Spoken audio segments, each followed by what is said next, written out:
el podcast del Pase de la Firma, un espacio para la difusión de la historia y cultura taurina, dirigido y presentado por Pedro Casado, con la colaboración de Productos Sucum de Finca Dehesas Frías.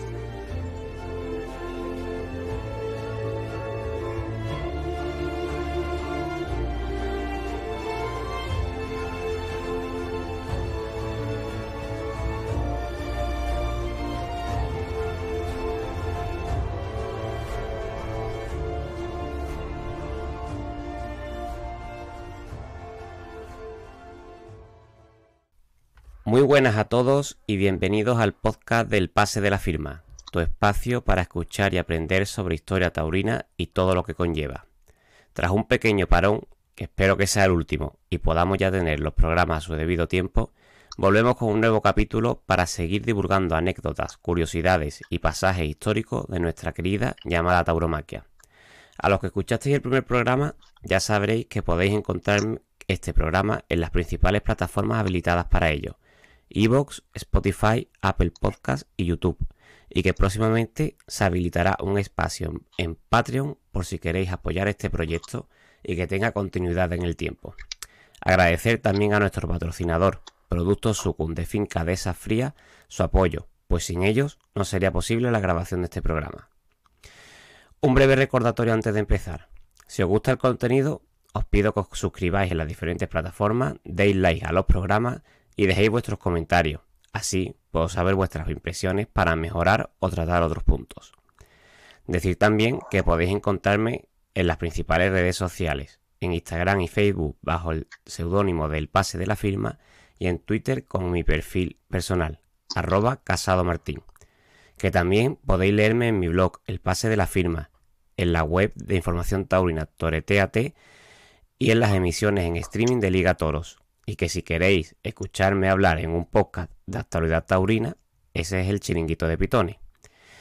Por último, pero quizá lo más importante, mi presentación para los que no me conozcáis aún. Soy Pedro Casado, natural de Sevilla y un auténtico friki de la tauromaquia. Por lo que allá vamos. Bueno, pues ya estamos con este segundo episodio del podcast dedicado a la historia taurina, y como prometí, íbamos a intercalar programas en los que hablaba yo sobre un tema concreto con otros programas en los que íbamos a contar con un experto de primer nivel a nivel nacional o incluso internacional para hablar sobre un tema en concreto. En este segundo capítulo vamos a hablar sobre el traje de torear. El traje de torear, que es quizá uno de los símbolos más importantes de nuestro amado mundo taurino, porque es un traje concebido, podríamos decir, para un héroe popular, y que es sin duda una de las aportaciones más importantes de la historia de España a la indumentaria propia de nuestro país. Para hablar de este tema, puesto que es un tema bastante complejo y que requiere muchos datos, vamos a contar con la presencia de Alberto Perales. Alberto Perales, os podéis preguntar que quién es. Pues aparte de un buen amigo, es un aficionado cabal de los que ya no quedan, aficionado desde su más pronta juventud, gracias a su abuelo materno, y bueno, uno de los coleccionistas más importantes de trajes taurinos y objetos relacionados con la lidia desde finales del siglo XVIII hasta principios del siglo XX. Yo he tenido la oportunidad de ver su colección in situ y vamos, ha sido de las cosas más impresionantes que he visto últimamente. La colección de la que hablo está compuesta por más de 100 piezas, desde vestidos de torear antiguo, monteras, banderillas, capotes de paseo y un sinfín de objetos curiosos más. Y este coleccionismo le ha llevado a profundizar absolutamente en todo lo que conlleva este mundo, ¿no? Este mundo del vestir de torero.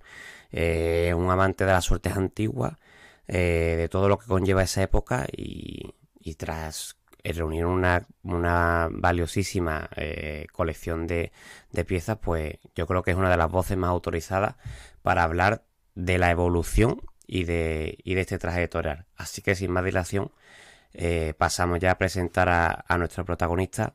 Muy buenas, Alberto.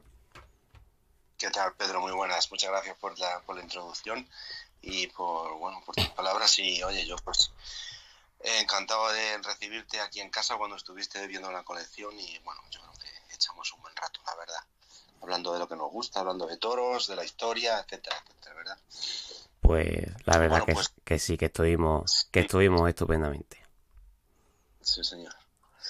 Bien, pues siguiendo un poquito al hilo de lo que comentabas, quizás realmente yo empiezo a profundizar en la historia del traje taurino cuando adquiero un par de piezas, no en el mismo lote, vamos a decir, por separado, de finales del siglo XVIII.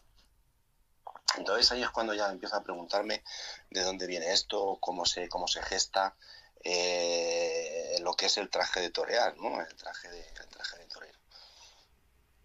Y empiezo a indagar y sobre todo con digamos, el objetivo de ver cuál es la razón de evolución que hay desde finales del 18 hasta nuestros días, vamos a decir, que las hay. Pero vamos, también es, como comentábamos también anteriormente, es muy interesante irnos un poquito más atrás. Y la presencia del traje taurino es muy antigua, la verdad, comienza en el siglo XVII, casi prácticamente. ¿Y dónde? Pues donde se manifiesta el toreo de a pie, básicamente, ¿no? Como sabemos, en el siglo XVII, ¿vale? Las manifestaciones del toreo de a pie, básicamente, son varias. Tres, diría yo, concretamente, que es el festejo popular. Y cuando hablo de festejo popular, hablo de bodas, incluso también se hacían manifestaciones populares por temas de óbitos, etcétera, etcétera, ¿no? Había un poco de todo, ¿no? Y luego, claro, también el tema popular, no cabe duda, en las fiestas votivas, ¿vale? También se manifestaba digamos, en la participación en algún tipo de fiestas votivas o de celebraciones que organizaban las cofradías, de la figura del matatoros. El matatoros es una persona ya con tintes profesionales que mata toros, como su nombre indica, por dinero, ¿vale? Por unas monedas, incluso a veces le agasajaban con ciertos bienes materiales, ropa, zapatos, ¿verdad? Y también en esta época que estamos hablando, que nos hemos centrado en el siglo XVII para empezar esta conversación, existían el toreo a caballo, el toreo caballeresco. Entonces, ¿cómo? Pues y aquí había dos partes muy importantes. Eran el propio noble, que cuando tenía que cumplir, digamos, el empeño de a pie por algún tipo de afrenta, entre comillas, que el toro, pues si por ejemplo el toro tocaba el caballo o se le caía el sombrero o se le caía un guante, o cuando alguno de sus lacayos estaba en peligro, tenía que bajar del caballo, echar pie a tierra y hacer frente al toro. Y también los lacayos, por supuesto, que estos lacayos pues tenían su espada y sus capas para hacer frente al toro, ¿no? Entonces, los lacayos, en este caso concreto, lo que hacían era pues poner el toro en suerte, hacer quiebros y hacer, bueno, pues suertes que se iban, digamos, inventando y que se iban añadiendo durante todo el siglo XVII y posteriormente en el XVIII. Claro, es que aquí Entonces, estamos, y perdona que te interrumpa, pero sí, no, por favor. para los que nos estén escuchando, el toreo del siglo XVII no tiene nada prácticamente que ver con lo que conocemos en la actualidad, ¿no? Estamos hablando No, que es no es una profesión, que digamos más un pasatiempo de la nobleza de la época, ¿no?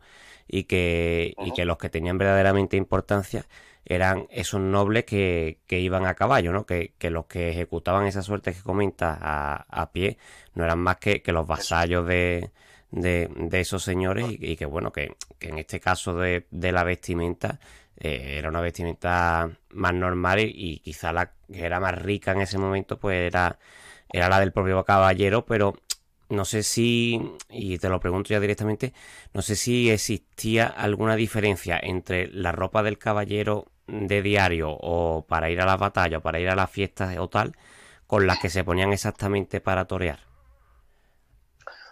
Pues vamos a ver, era la misma prácticamente.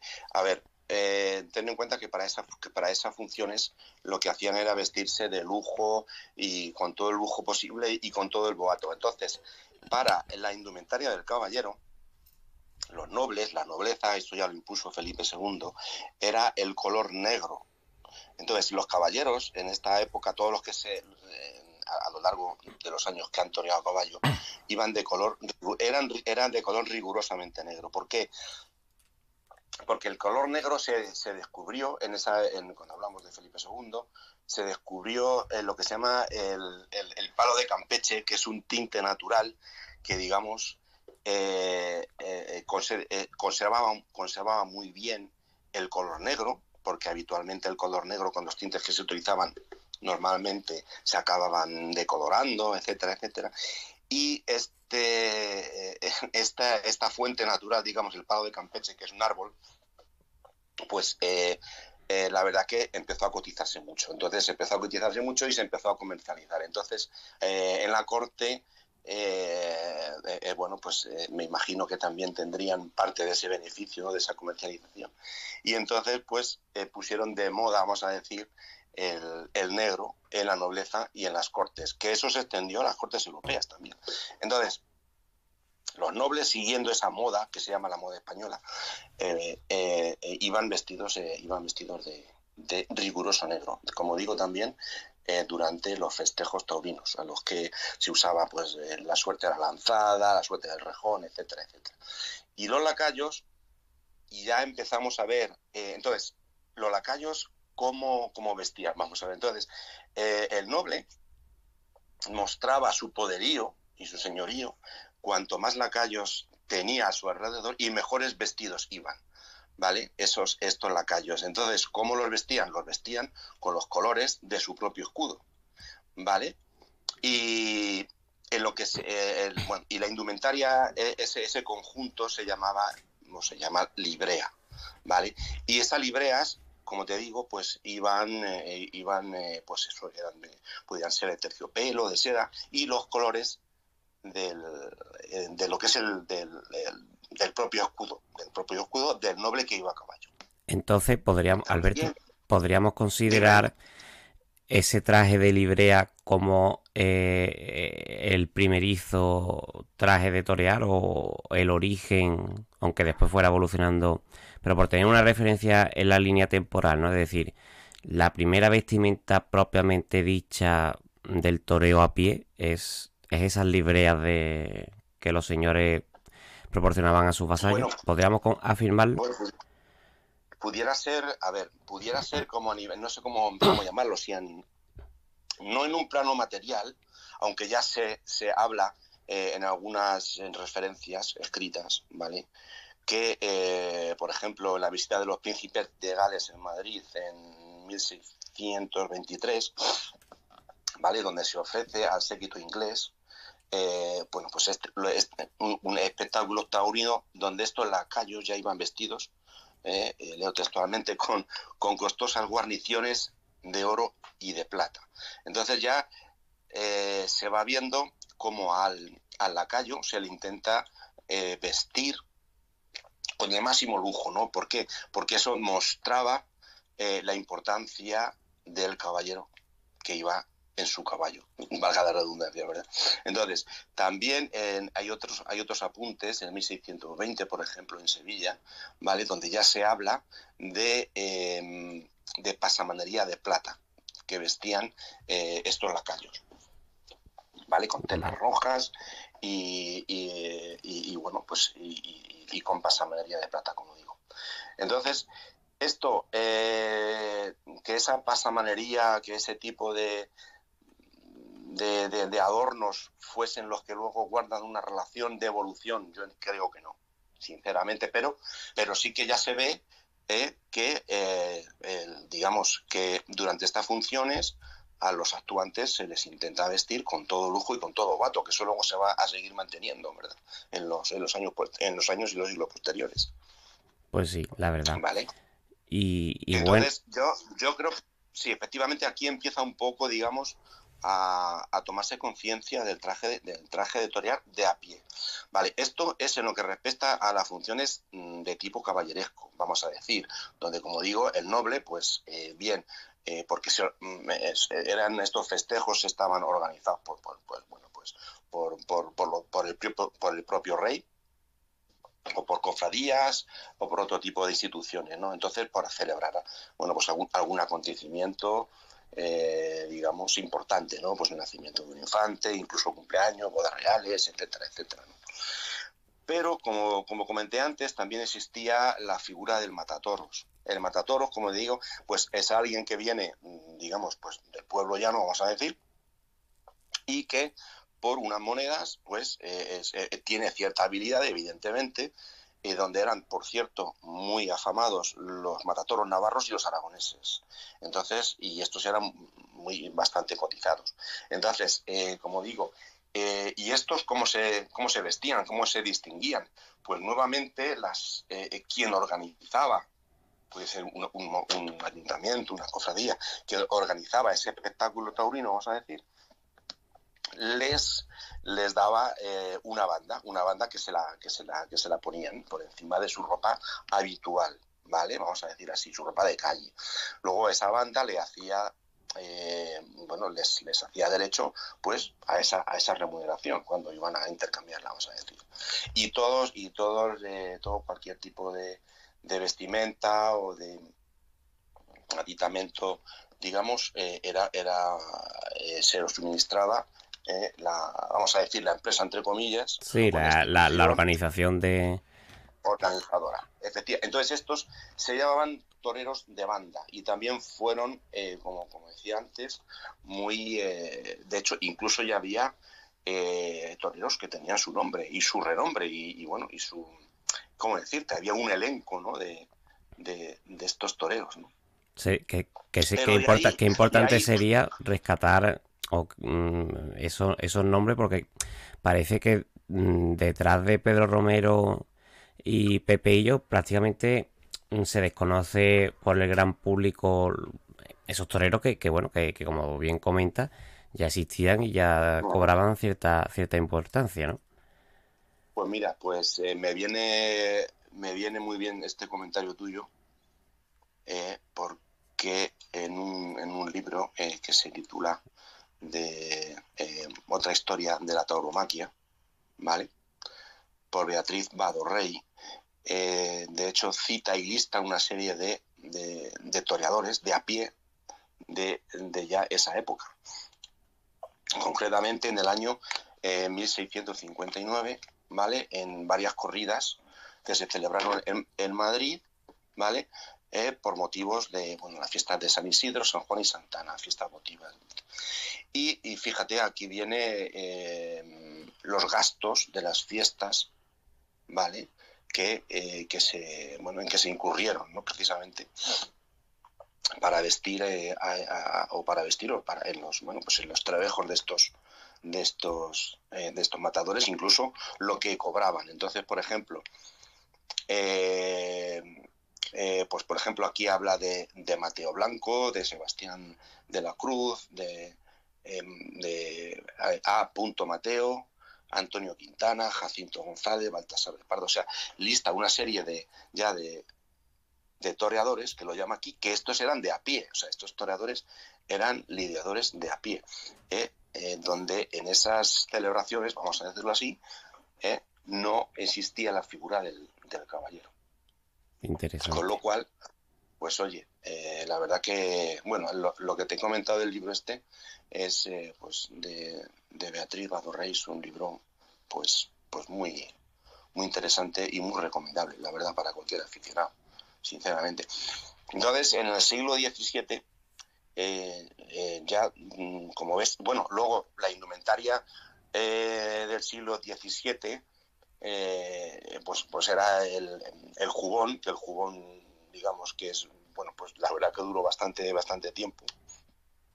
el jubón que se ajustaba a una calzona. Entonces, bueno, pues con eso, y en el caso de los matatoros con la banda, pues Esa banda, toreaban si no me equivoco, estaba hecha de tafetán, ¿no? De...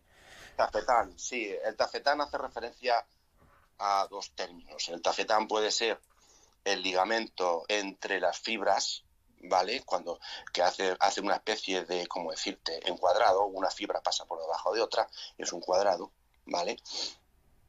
Y también hace referencia a una tela de seda, ¿vale? Que se llama tafetán. ¿Por qué se llama tafetán? Bueno, pues parece ser que porque hacía un ruido característico y el taf o algo así, bueno, se puede eso se puede consultar fácilmente. Y entonces por eso le llamaron tafetán a la tela, pero en realidad el tafetán es un tipo de ligamento entre fibras textiles, vamos a decir, ¿vale? Interesante. Y bueno, y decir que el siglo XVII pues fue muy prolijo en festejos taurinos. Ten en cuenta que tenemos tres reyes, Felipe III, que tenía su real vacada en Aranjuez, Felipe IV, que era muy aficionado a los eventos caballerescos, y Carlos II ya menos en su momento, pero bueno, ya era un poco el ocaso de la dinastía. Eso precisamente te quería introducir ahora, ¿no? Que bueno, ya llegamos a Carlos II, ¿no? Como la gente debe saber, pues muere sin descendencia y bueno, está ya una guerra de sucesión entre los Borbones y los Habsburgos y bueno, que se salda con la victoria final de Francia, ¿no? Y de esa imposición de la dinastía borbónica en España, ¿no? Entrando ya en el siglo XVIII, ¿qué supuso esa entrada?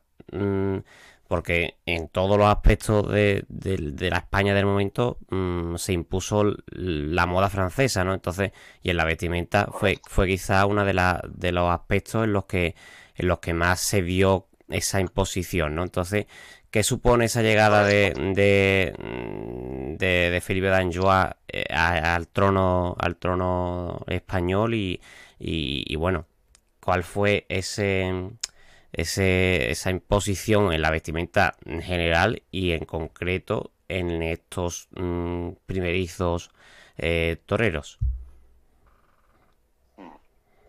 Bueno, pues efectivamente, como bien dices, supuso un cambio en muchos órdenes de la vida social y política y hubo un cambio radical en el traje a la española, como comentamos antes, basado en el jubón y la calzona, pues eso desaparece y digamos que la corte francesa introduce, yo diría más que imponer, pues la casaca, la chupa y el calzón, ¿vale? Que tú fíjate que muchas veces nos hemos preguntado todos los taurinos por qué se le llama vestido un traje de torear.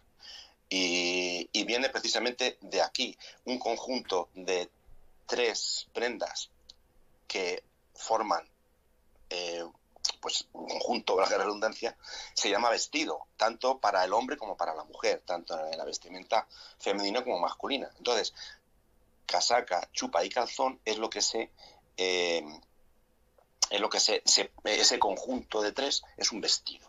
Entonces, como luego el traje de torear deriva precisamente de este conjunto de tres, ¿vale? La casaca se convierte en la chaquetilla, la chupa se convierte en el chaleco y el calzón pues se convierte en la taleguilla.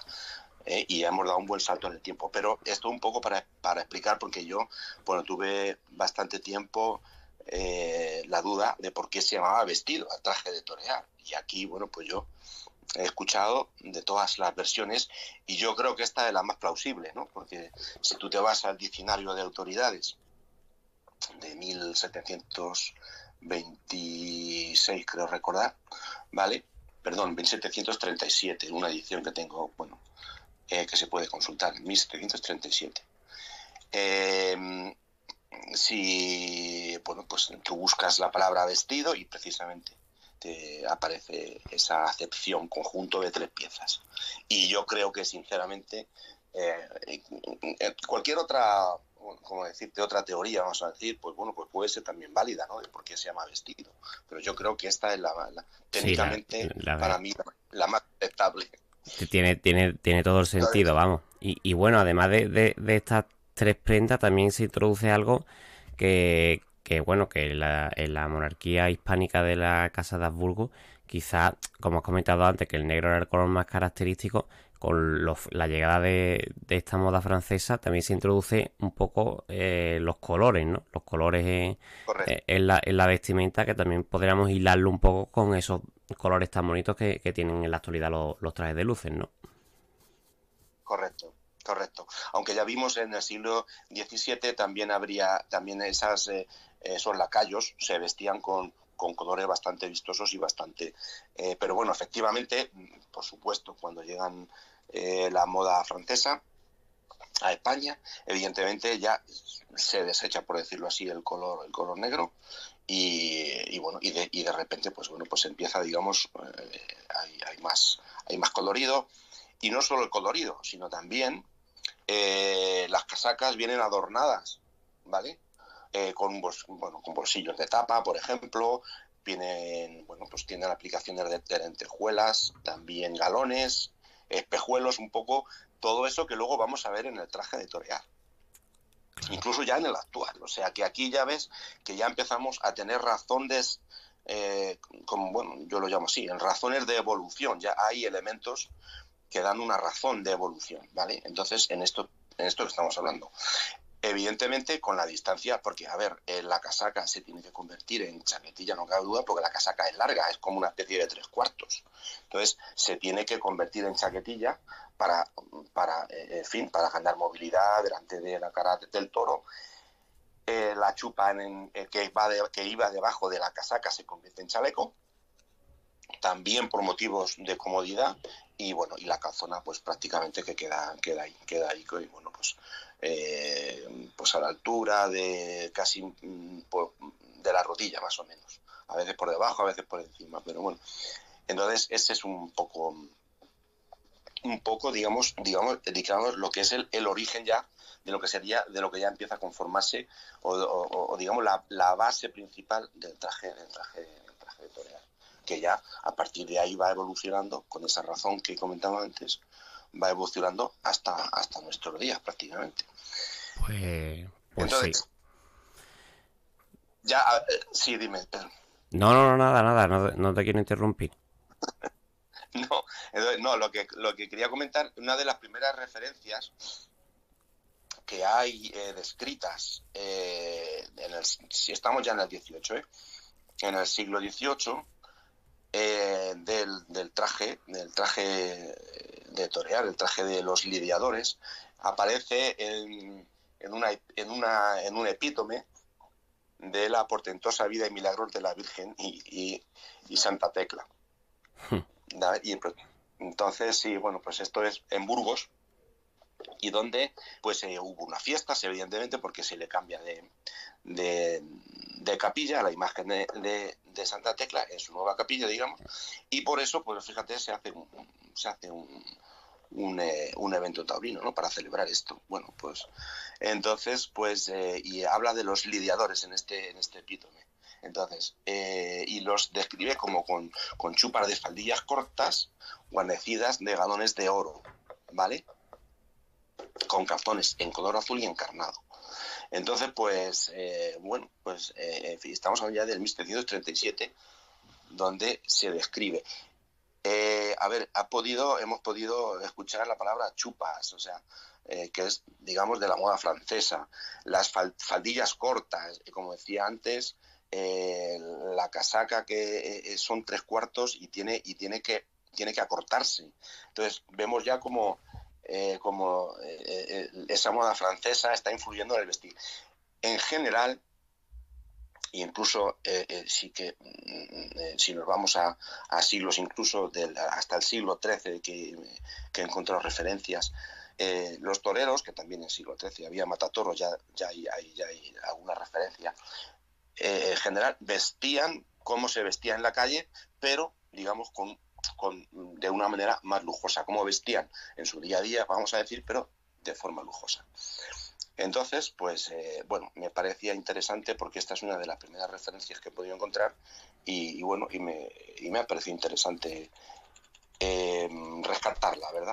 Pues sí, la verdad que son datos que tanto para mí como yo creo que para el 95% de los que nos van a escuchar, vamos, que son totalmente desconocidos, y es siempre bueno acudir a esas fuentes primarias, ¿no?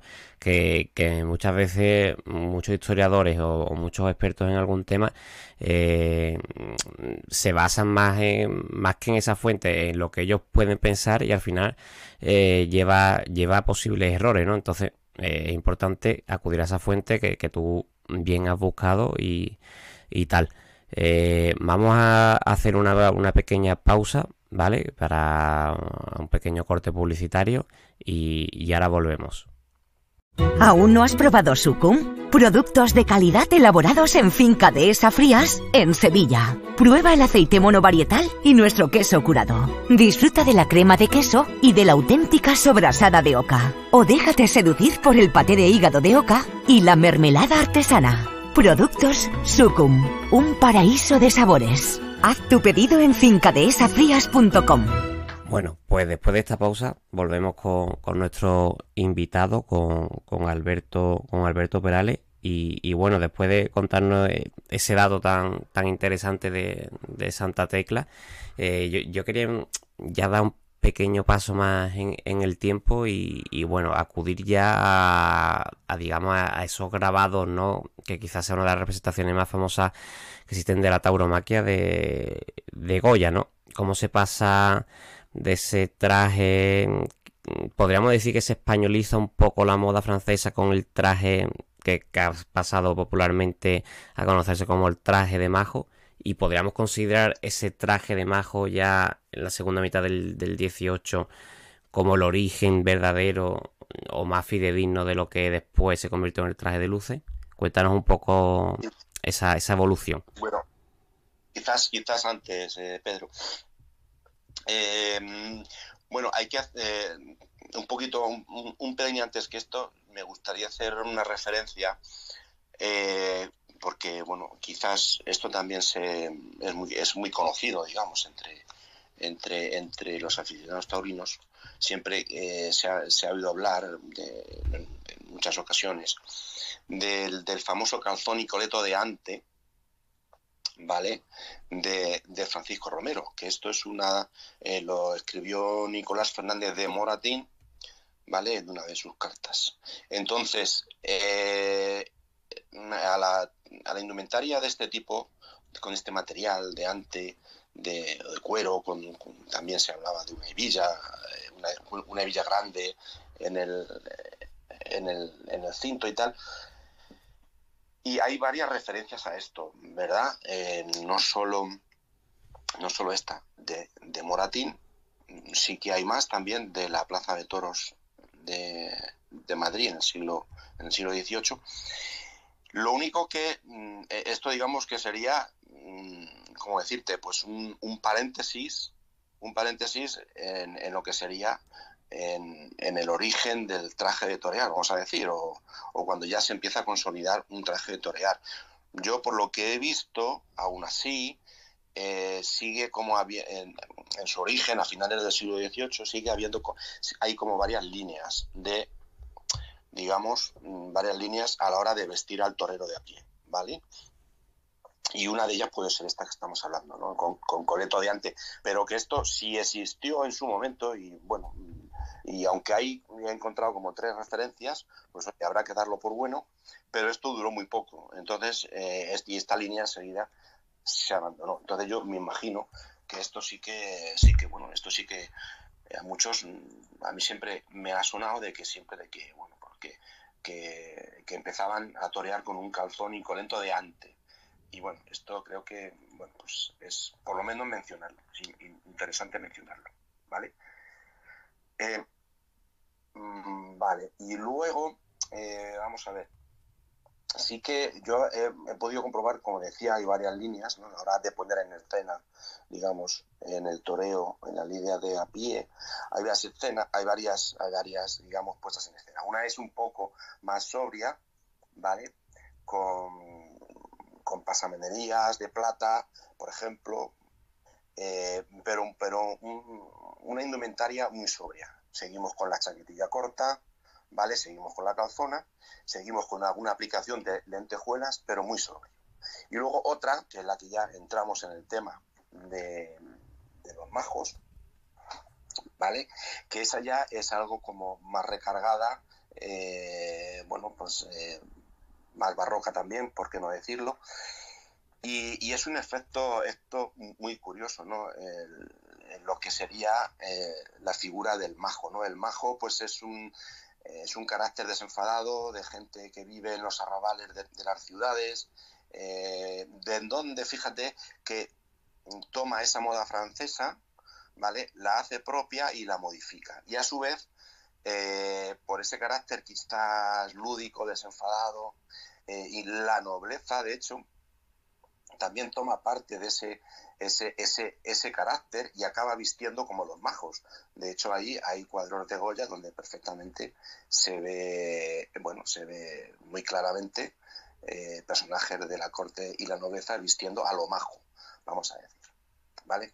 Entonces, dicho esto, ¿por qué visten los toreros de majo? Porque yo también eso, pues, bueno, pues me lo he preguntado en muchas ocasiones, ¿no? Imagino que todos, ¿no? Porque o sea, alguien llega y dice, bueno, pues hoy nos vamos a vestir de majo. Bueno, pues resulta que yo esto, gracias a aquí, bueno, evidentemente tenemos que a nuestro amigo Rafael, entonces hay que, bueno, pues hay que hacer mención a él porque la verdad que es una fuente inagotable de datos y de sabiduría.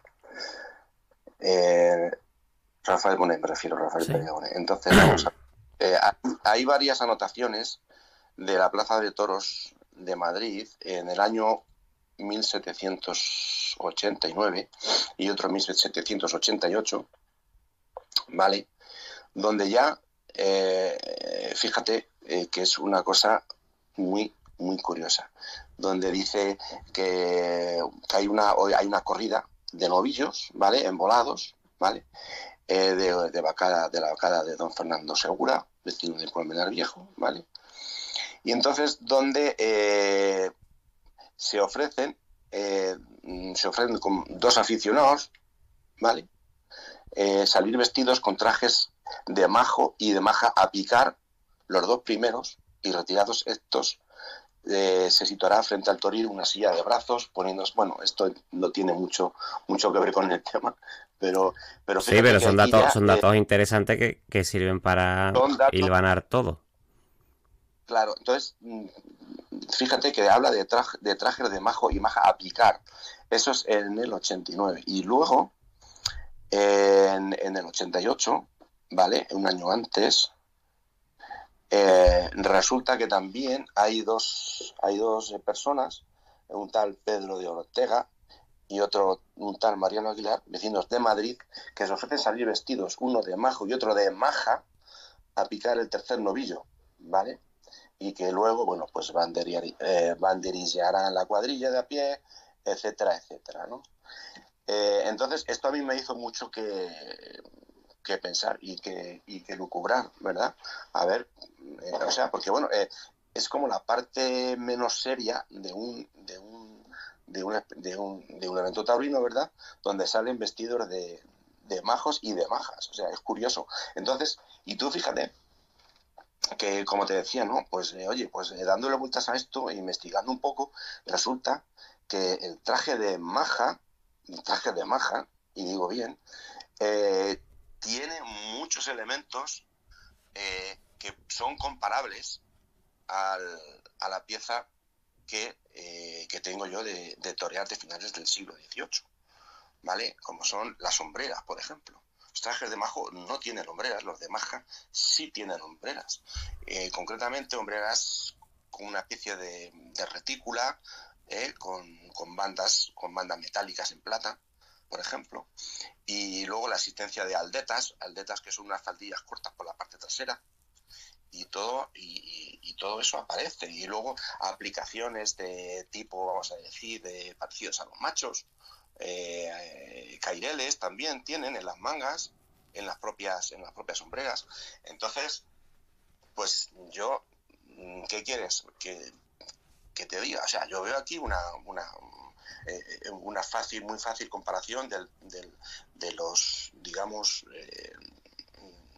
de los elementos del traje de maja con respecto al traje de torero de finales del siglo XVIII. Pues Entonces, la verdad bueno, que pues, sí. Además, eso creo que es un dato que, vamos, al menos yo lo desconocía casi en su totalidad, vamos. ya te digo, es una mera observación. O sea, no estoy elucubrando ni, en fin, es una mera observación. Lo que, y bueno, de hecho, pues hay fotos, bueno, del Museo del Traje de Madrid y de otras fuentes que se pueden consultar. Y yo comparándolo, como te digo, con esta pieza que es clarísimamente de torear de finales del siglo XVIII, pues tiene estos elementos comunes. Y bueno, la verdad que a mí también me dejó muy sorprendido en su momento. Y bueno, pues ahí está, ya te digo, es únicamente mera observación, ¿sabes? Sí, O sea, si pero tú bueno, comparas... que es una observación que creo que está bien tirada y que bueno, que se fundamenta en todo el conocimiento que tú tienes de tanto de la época como del traje en general, ¿no? Que bueno, que quién Claro, sabe si a partir de ahí se puede seguir indagando y se pueden sacar nuevos datos, ¿no? Que al final también de eso se trata la sí, investigación, ¿no? Que sí, ahí se puede... los oyentes deben saber que no eres un mero coleccionista por acumulación de objetos, ¿no? Que detrás de la colección hay un estudio, un afán por conocer todos esos entresijos y toda esa evolución, ¿no? Que bueno, que está fundamentado todo lo que comentas. Claro, entonces, otro aspecto relacionado con este tema es que como hemos comentado antes, quien organizaba los eventos taurinos era quien proveía de todo, digamos, de toda la vestimenta y sus materiales, ¿vale? Y hay una relación importantísima de todo esto, como digo, y bueno, y todo esto pues quedaba por ahí, ¿no? Igual que hay anécdotas, ¿no? Y entonces, bueno, pues, y esto ya sí es un poco en el pensar, ¿no? El decir, oye, ¿y por qué no se podrían haber quedado bueno, pues en las plazas de toros, ¿no? En las dependencias, bueno, en la guardarropía donde guardasen esto, pues habrían quedado todos estos elementos que luego vestían a los toreros. Entonces, bueno, pues se adaptaban. Entonces, bueno, es como digo, ¿no? Es un dato objetivo y por pura comparación. Entonces, Pues, bueno, pues pues sí. visto esto, que quizás ya por lo menos tenemos como establecido el traje de torero, yo creo que lo tenemos más o menos ya establecido y ya lo hemos detectado, básicamente, Sí. bajo mi punto de vista. Entonces, Y ya quizá llegamos a las distintas formas de interpretar ese traje base, ¿no? Es decir, ya el torero empieza a cobrar más cierta importancia, ¿no?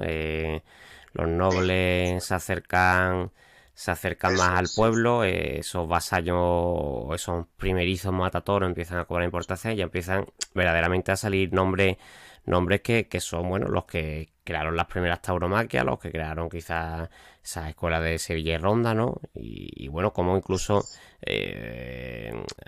tú seguro que lo sabes mejor que yo, que algunos de estos nobles regalan a los primeros toreros, por así decirlo, algunos de esos trajes y eran auténticas obras de arte en textil, ¿no?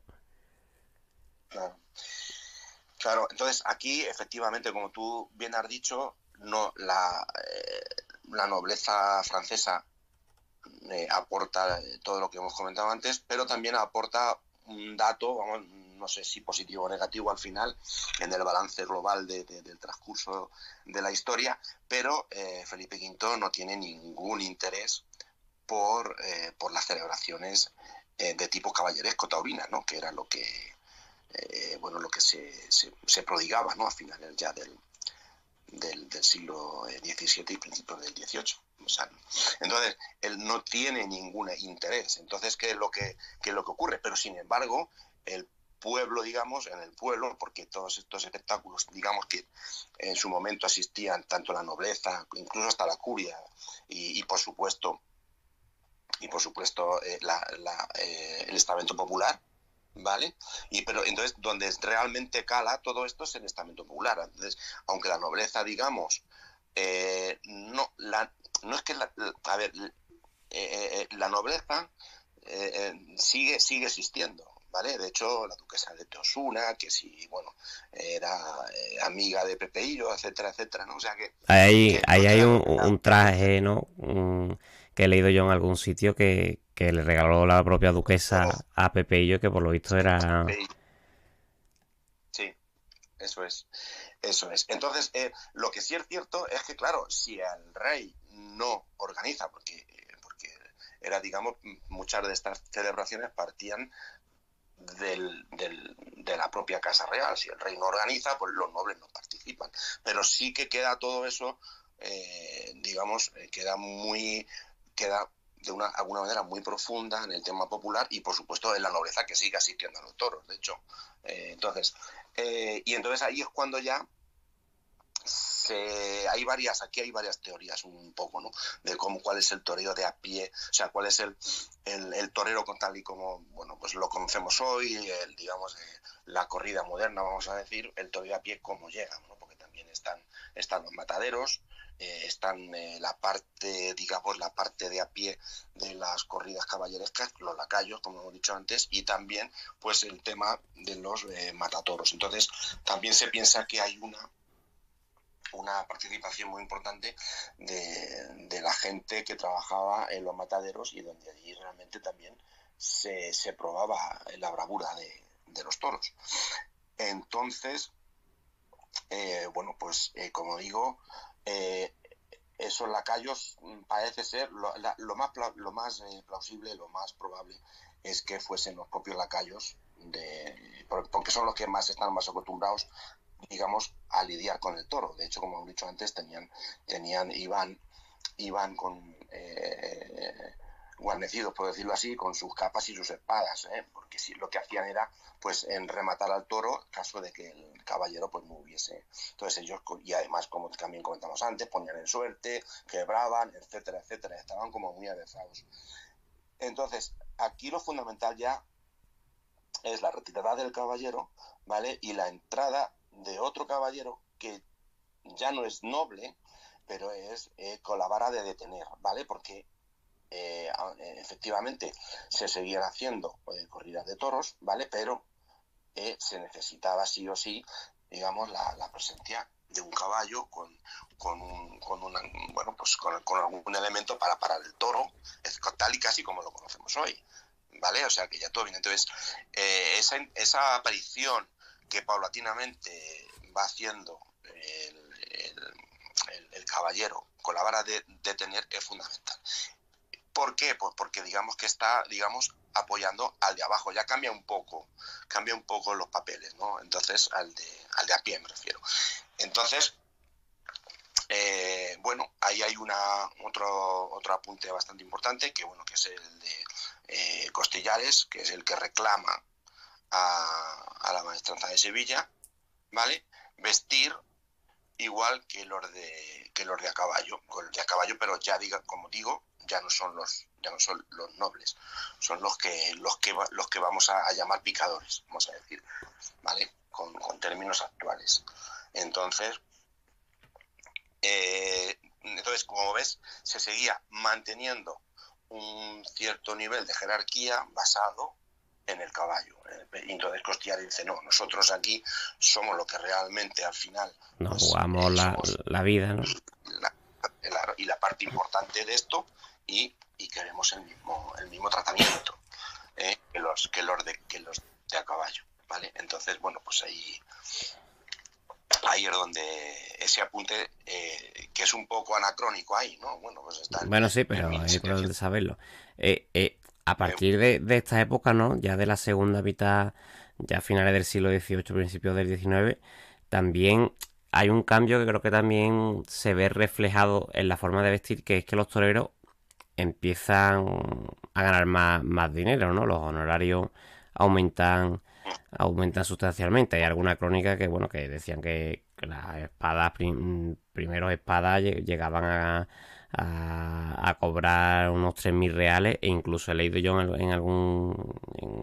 la revista de la Fundación de Estudios Taurinos, en un artículo, que a mitad de temporada había hasta un sobresueldo asignado al vestido de torear, ¿no? Que son cosas interesantes y que ya se va viendo cómo se presta una mayor importancia al vestir.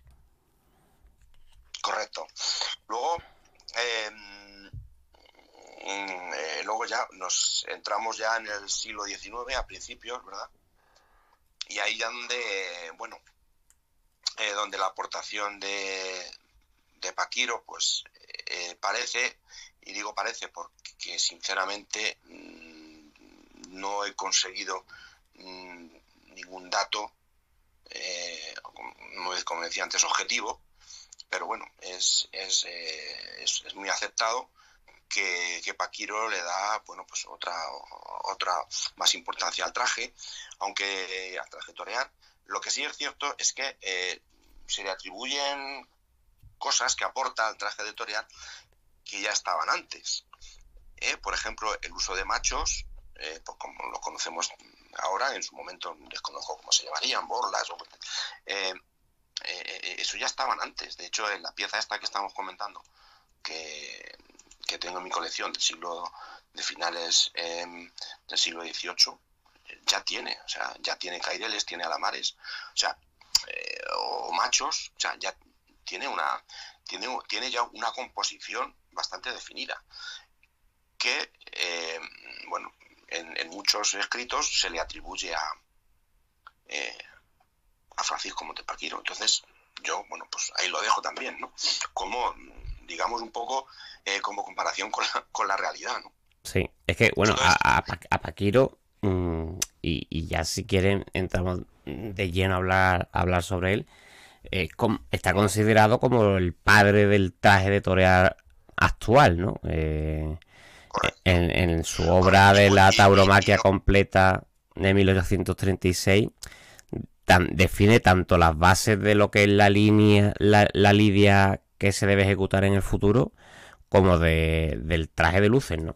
Y bueno, y luego introduce una prenda que creo que es quizá la más característica del traje de torear, que es la montera, ¿no? Sí.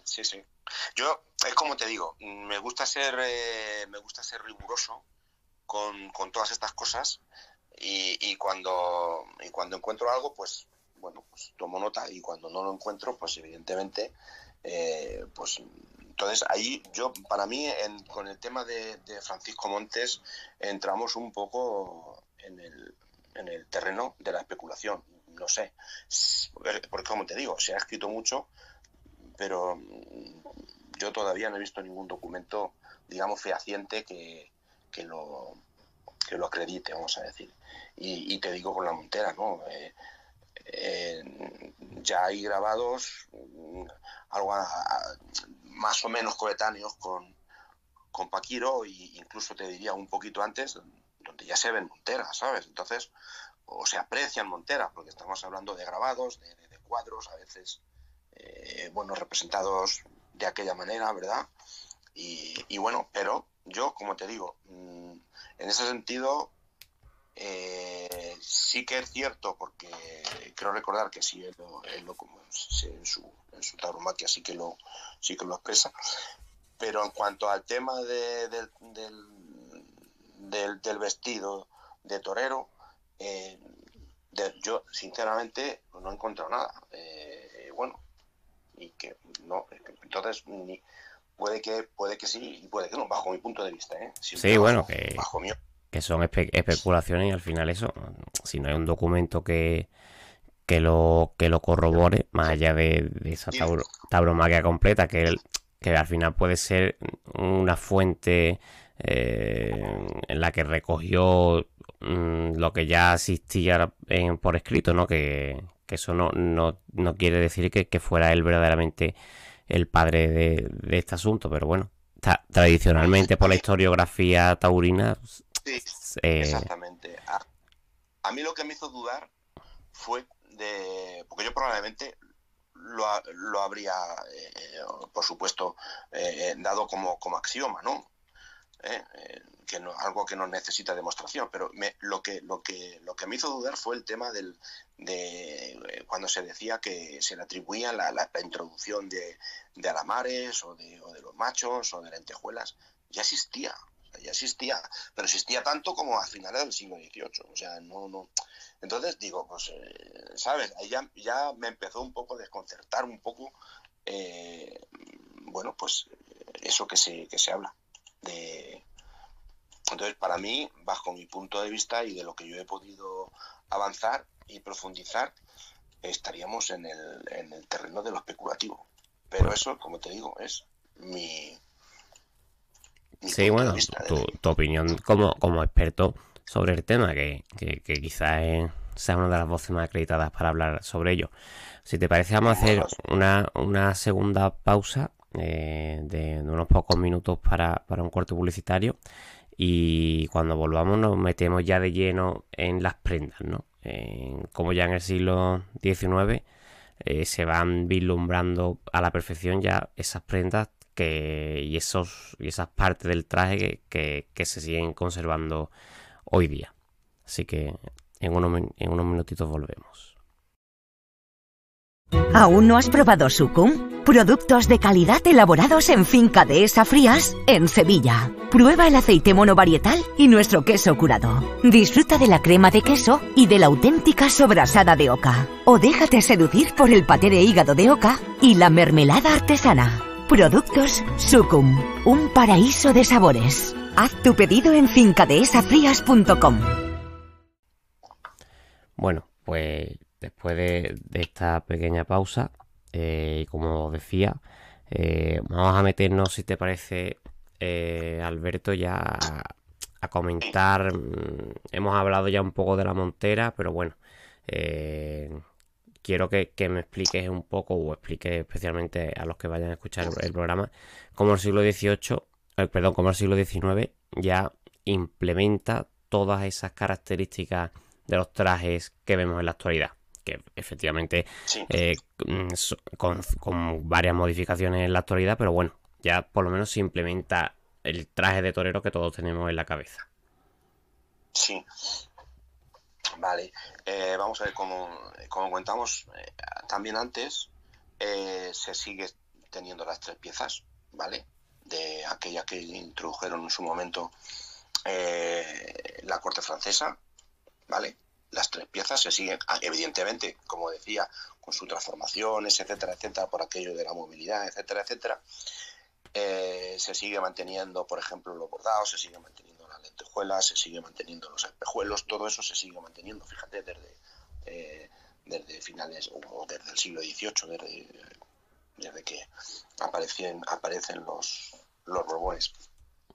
Todo eso se sigue manteniendo. Cierto, como decía, que una vez ya conformado el traje de torear, ya más o menos lo hemos ubicado. Por ejemplo, pues por empezar por el chaleco. El chaleco era una prenda que se abrochaba muy arriba, ¿vale?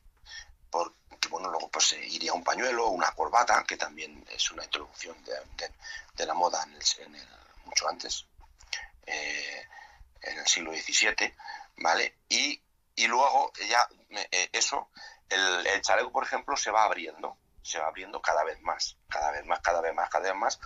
hasta que bueno, pues va variando en función también de la década del siglo XIX, ¿vale? y se va haciendo como muy abierto, abajo prácticamente con 2 o 3 presillas nada más, y luego se vuelve a cerrar un poquito más, ¿vale? Y eso sería un poco cómo evoluciona el chaleco. Bueno, y bueno, pues de seda, etcétera, etcétera, ¿no? También incorpora bordados. La chaquetilla, pues básicamente sigue teniendo, por supuesto, las sombreras, que también, bueno, pues muy cargadas con hilo de plata o de oro, ¿vale? Aparecen esto que llamamos rosas, ¿no? Estas protuberancias, ¿no?, que hay en las sombreras, ¿verdad?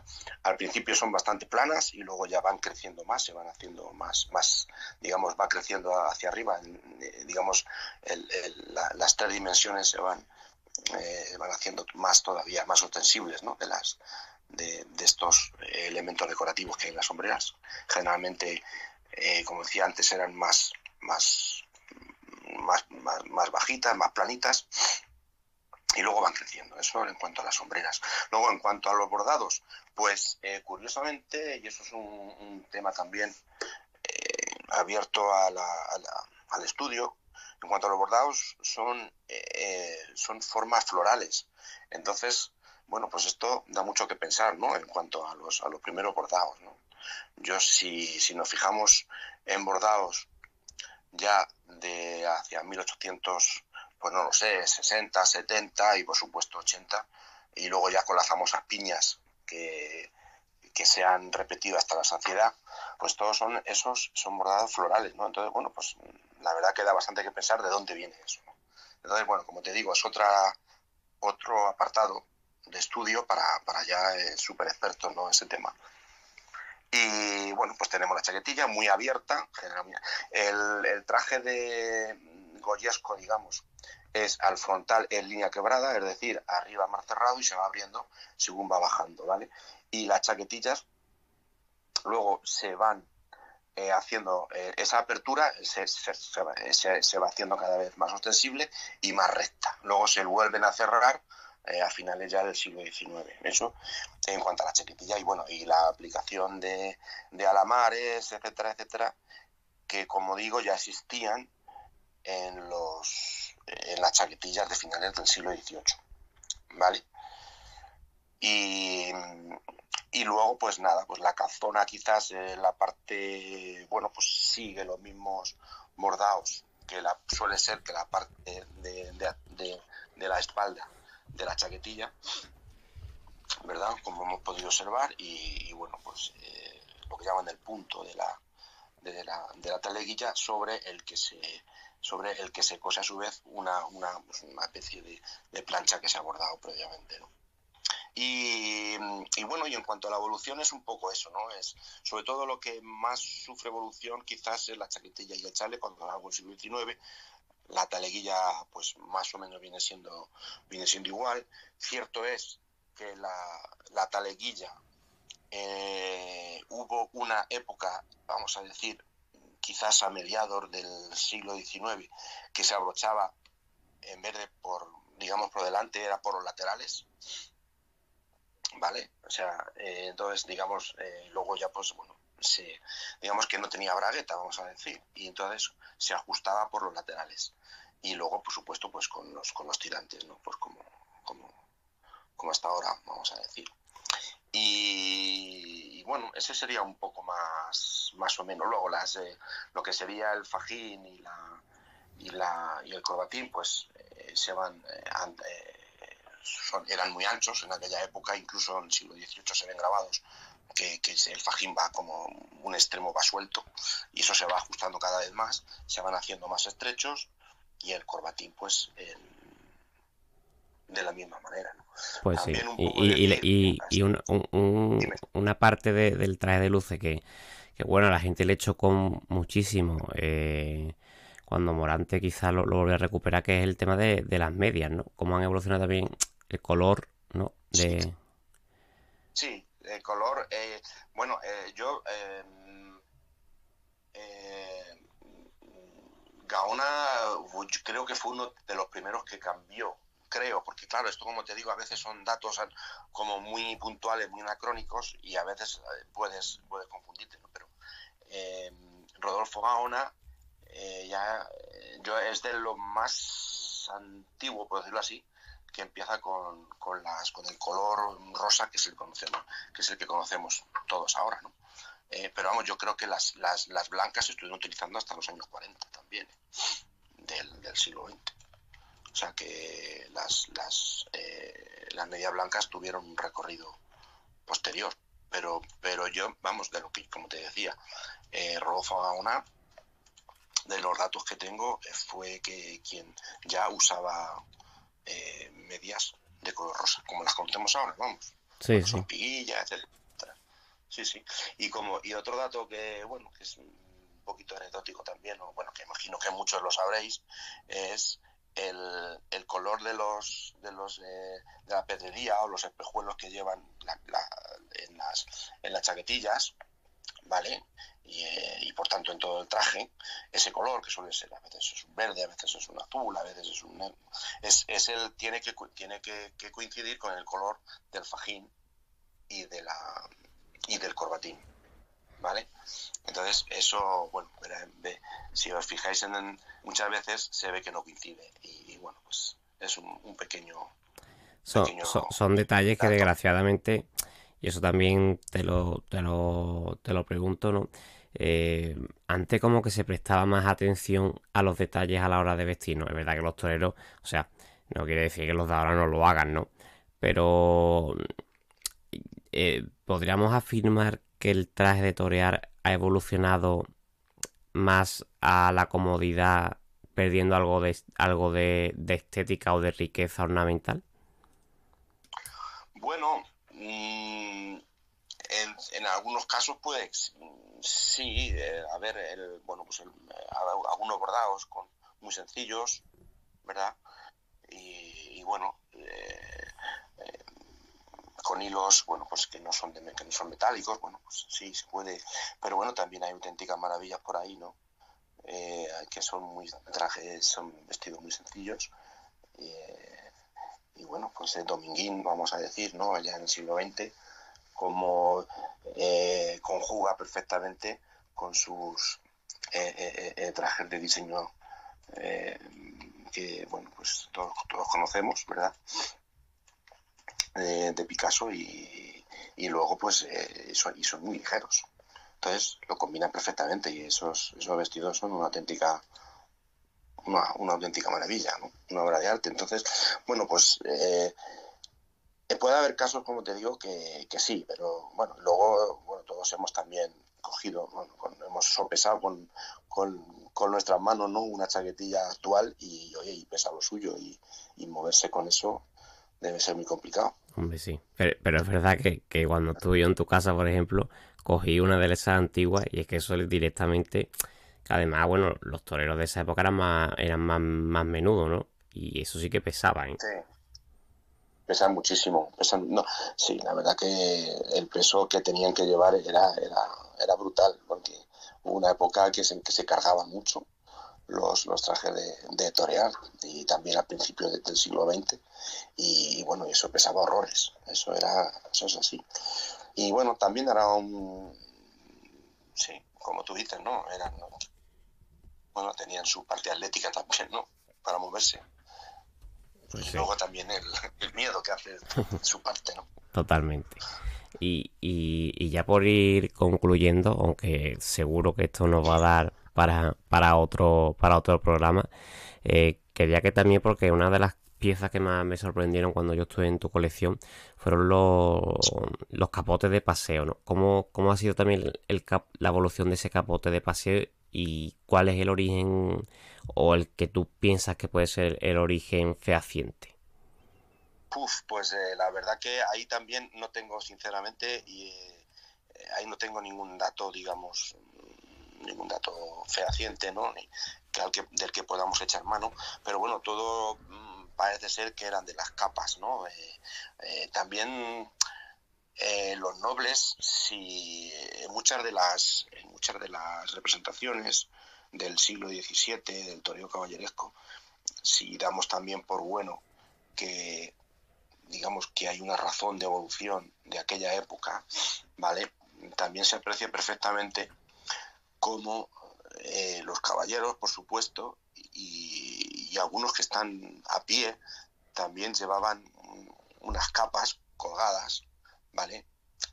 Muy cortitas, relativamente cortitas, ¿no? Que permitían esto ya te digo por mera observación de algunos de los cuadros, ¿no? Y bueno, pues oye, pero no tengo ningún dato sobre que eso venga que eso pueda venir de ahí, ¿no? También, si te fijas en los ornamentos eclesiásticos, por ejemplo, en las capas, también tienen mucha, ¿sabes? Se parecen muchísimo, o sea, hay muchos elementos que pueden, que pueden ser, como no, que se pueden perfectamente identificar. Pero puede ser, yo me inclinaría a pensar que viene pero ya te digo, no tengo ningún dato de que eso pueda venir de ahí. Sí que te puedo decir que la evolución, ya una vez, por decirlo así, consolidado el uso del capote de paseo, que en principio de lo que yo he podido ver y tocar eran galones. Claro. Galones de oro, generalmente, lo que yo he visto, y que solo de galones, vamos a decir así, y a esos galones luego se le van añadiendo bordados, y bueno, hasta que se consigue a principios del siglo XX ya pues unos capotes pues muy profusamente bordados, que son una auténtica maravilla, vamos. Pues sí, la verdad. Pues nada, Alberto, no sé si quieres añadir algo más antes de despedir el programa. Bueno, pues nada, yo voy a seguir intentando profundizar en ciertas cosas. No soy experto en tejidos y sí me gustaría un poquito andar más en ese tema y también en el tema de la montera, que es un tema complejo también. Y bueno, y seguir un poquito por esta línea, ¿no? Y por supuesto, bueno, pues seguir avanzando en la colección y bueno, como ya hemos hablado tú y yo en numerosas ocasiones, sí que me gustaría algún día pues montar un museo, ¿no? Con todo esto. Pues la verdad que la colección, doy fe de ello, que lo merece estar en un sitio que pueda ser disfrutada por los aficionados. Pues nada, Alberto, despedimos ya. Muchísimas gracias por compartir este rato con todos nosotros, por alumbrarnos en un tema que yo creo que está muy poco explotado en la historia oficial taurina, ¿no? Como es el traje de luces. Nos ha alumbrado con tus extensos conocimientos y bueno, pues la verdad que ha quedado, creo que un programa muy interesante y que seguro que en otra ocasión te volvemos a tener por aquí, porque seguro que podemos estar otra horita larga charlando. Muchísimas gracias por venir, Alberto. Encantado, Pedro, y gracias a ti. Un abrazo. Pues nada, acabamos ya el segundo capítulo de este podcast. Recordar que me podéis encontrar en las distintas redes sociales, que si os ha gustado el programa le deis like y os suscribáis en las distintas plataformas, y que si tenéis alguna inquietud o algún aporte lo dejéis en los comentarios. Nos vemos dentro de 15-20 días con otro nuevo episodio, y a seguir disfrutando de la historia y los toros. Un saludo a todos.